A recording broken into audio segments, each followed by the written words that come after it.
I usually stayed late at the office, not because I loved the job, but because I hated unfinished emails sitting in my inbox.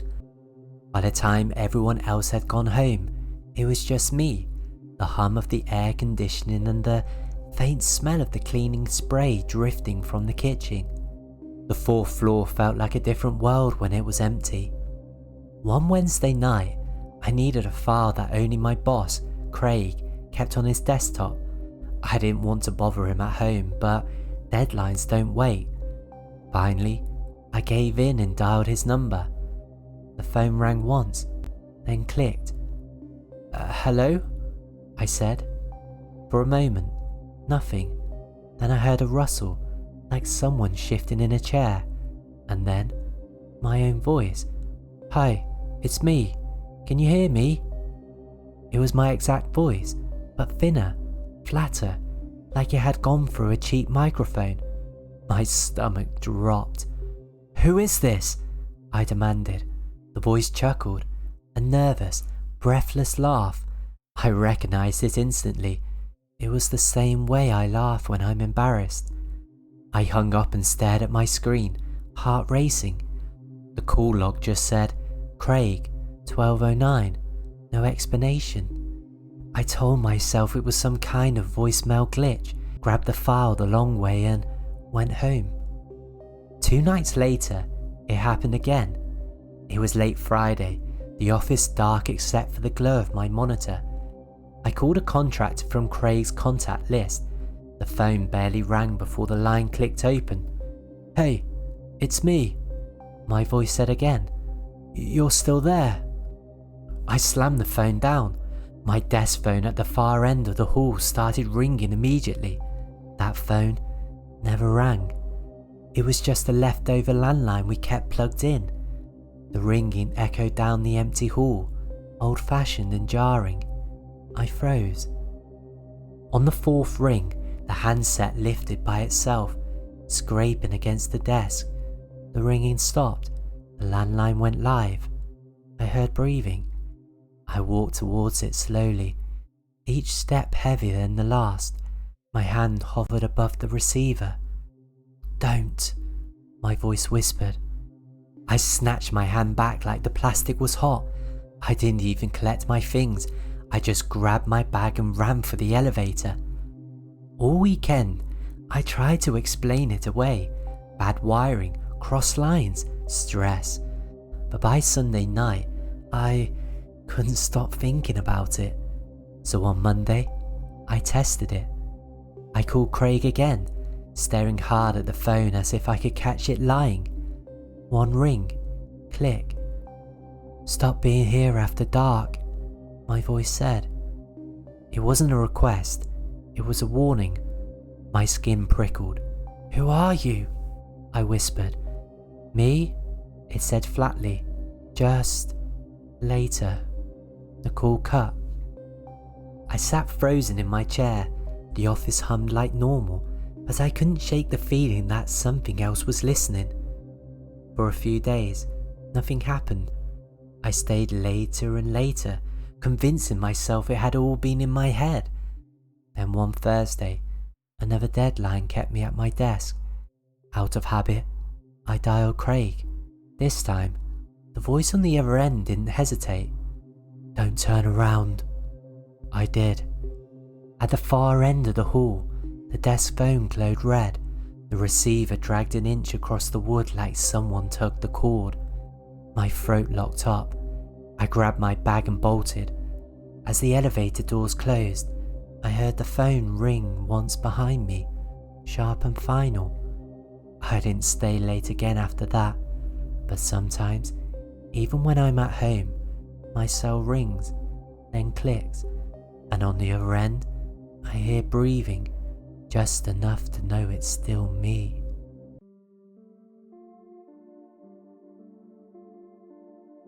Long drives teach you to lower your standards.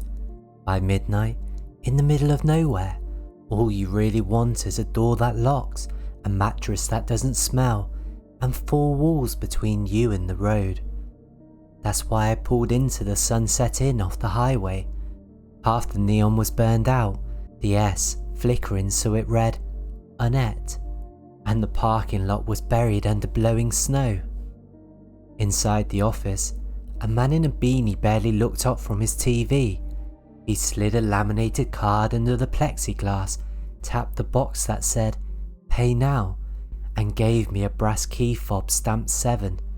No ID, no small talk, just breakfast is coffee and a donut. TV doesn't work unless you hit it. Room 7 was near the end. The handle paint was fresh, like it had been replaced after someone forced it. Inside, a sagging bed with floral comforter, 2 mismatched chairs, a dresser with an old tube TV, a bathroom with cracked tiles and a heater rattling under the window, and a mirror. It covered the wall opposite the bed, floor to ceiling, edge to edge, not a frame thing, but a sheet of glass bolted into the plaster. The edges were dark, warped, like water had seeped in behind it. I tossed my bag down and pulled back the comforter to check the sheets. A folded note slipped out from under the pillow, blue-lined paper, creased twice. On the outside, written in pencil, "For you." Inside was written, "Don't fall asleep facing the mirror." That was it. No joke, no signature, just instructions. I stared at the glass. In the lamplight, my reflection looked a little warped, stretched too tall. The longer I looked, the more uneasy I felt. I put the note face down on the bedside table, killed the lamp and lay on my side with my back to the mirror. I told myself it was a prank from housekeeping or a bored kid. At some point, I drifted off. I woke up because I felt something watching me. My chest went cold. I rolled onto my back. The mirror glowed faintly with the light from the bathroom night bulb. I could see the bed, the shape of my own head on the pillow, but in the reflection, my eyes were already open, staring straight at me. I sat up. My reflection sat up a second later, like a lagging video call. I raised my hand slowly. The reflection lifted theirs, too, but half a beat late and without blinking. The skin between my shoulders prickled. I reached for the lamp, snapped it on. The reflection brightened a moment after, lips twitching into the faintest smile. I wasn't smiling. I grabbed my jacket and moved towards the glass. The air by it felt cooler, damper. I pressed my palm to the surface. My reflection pressed theirs back. My skin fogged the glass. The reflections did not. The phone by the bathroom rang, a sharp, mechanical bell that made me jump. I picked it up with shaking hands. A click, then my own voice whispered, "Don't close your eyes. It remembers the last face it sees." Then the line went dead. I slammed the receiver down and spun back. The mirror showed me standing there pale and trembling. The reflection's eyes were wider, too wide. I grabbed one of the chairs and hurled it. The wood hit the glass with a dull thud. Instead of shattering, a single crack snaked across the surface. Behind it, for a fraction of a second, I saw something. A narrow, dark space, like a surface corridor. A plain wooden chair sat in there, pointed towards the back of the glass. The crack sealed over, smooth again. I yanked my bag off the floor, stuffed my things in without folding and ran out into the snow. My boots skidded across the ice as I sprinted to my car. In the rearview mirror, room 7 glowed faintly. The curtains were drawn, but in the glass behind them, a pale face leaned forward, watching the lot. I drove until dawn. Every reflective surface in the car turned towards the floor. I never went back for the refund.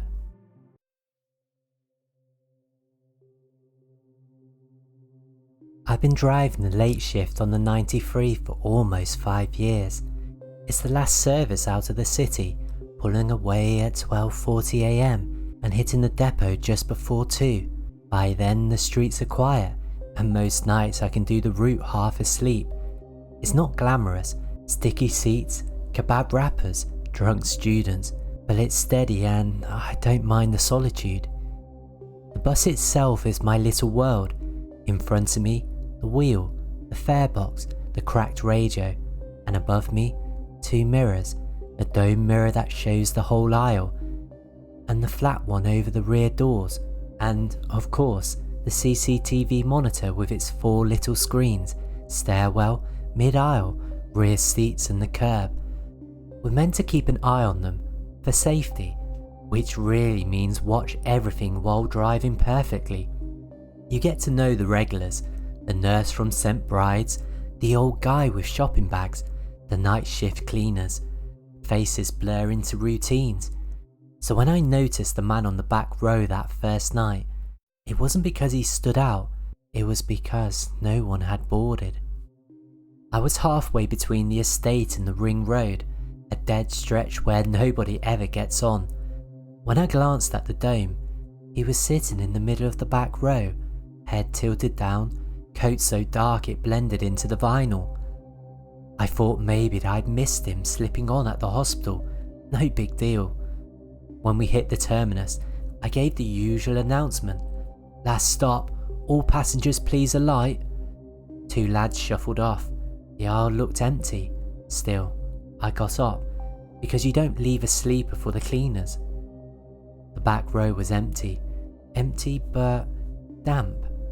The middle seat was dark with moisture, as if someone had been sitting there in a wet coat, and the window above it was fogged in a neat oval, the signs of a face breathing against the glass. I touched the glass. Warm. I told myself it was the heaters. Those back seats always run hotter. But when I pressed my hand to the vinyl seat, it was cold. I laughed it off. Buses are strange. They hum, creak, fog up on their own. 2 nights later, he was there again. I didn't see him board. At the ring road, the aisle was empty, and then in the dome, back row, middle seat, head dipped forward like he was dozing. At the terminus, I repeated the PA. No movement. The rear door sensor ticked once, as if something had passed through the beam. I walked back. Same damp patch, same circle of fog glass, exactly in the middle of the window. I wiped it clean. Seconds later, breath bloomed back, slow and steady. I didn't report it. There's no template for the bus is breathing. After that, I started watching more closely. One night, a nurse boarded at the hospital, sat halfway down and kept glancing behind her. At the ring road, she came up to the front and asked quietly, Could you tell that man on the back to stop staring? I looked at the dome, back row, middle, head dipped. He's asleep, I told her. She frowned, looked again, then her face went pale. He's gone, she whispered. She got off 2 stops early. I checked the seat at the terminus, damp again, and this time, on the vinyl, there was a paper ticket, not the new tap cards, an old magnetic strip ticket, curled and faded. The date was smeared, but the time read 11:49. We stopped printing those 5 years ago. The next week, things escalated. At a red light, the fare box bleeped. That sound is unmistakable, the chirp of a payment card, except no one was at the front. The aisle was empty. I looked at the dome, back row, middle seat. There he was again. Last stop, I muttered, not even hitting the PA. Don't miss it. When we reached St. Bride's, I opened the door. In the flat mirror above the rear exit, I saw him rise. It was like a shadow ungluing itself from the seat. The shape stretched, jolted into a person and stepped into the aisle. But in the dome camera, the seats were empty. I froze at the wheel. The mirror showed him walking slowly towards the rear door. The dome showed nothing. When we reached the exit, he pressed the palm flat against the glass. The rear sensor ticked. The door didn't open. I hesitated, then hit release. The door sighed apart, cold night air swept in. In the mirror, he stepped down onto the curb. On the external camera, there was nothing, just wet pavement shining under the lights. The smell of wet wool filled the bus. I sat there until my hands stopped shaking. After that, I couldn't ignore it. Passengers started noticing too. One man swore someone was breathing down his neck, but the aisle was empty. A student filmed the back row on her phone, only to scream when she played it back. The middle seat had a shadow in the footage that hadn't been there to the naked eye. I tried to rationalise, whole camera, damp vinyl, trick of the heaters, but then came the night he moved. It was raining again, always rain. The bus was empty after the ring road. I glanced at the flat mirror. The shape was standing, not sitting, standing halfway up the aisle, facing forward. I drove the rest of the way staring straight ahead, refusing to look. At the terminus, I opened the doors and sat frozen.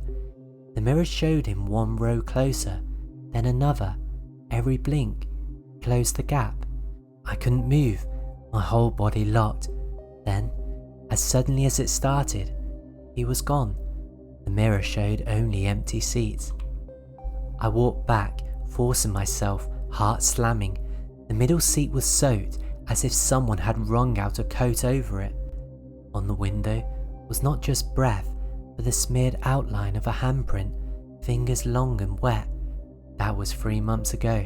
Since then, he comes and goes, not every night, not on schedule, but often enough.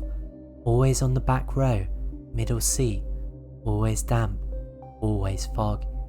And sometimes, when the rain is heavy and the streetlights blur, I see him in the flat mirror, standing, waiting. I've started keeping the bus lights full on for the last loop, even though it burns my eyes. I make announcements to empty aisles. I drive with the radio too loud. But no matter what I do, when I pull into St. Bride's and the engine sighs down, there's always that sound, 3 slow ticks from the rear sensor, as if someone just stepped off.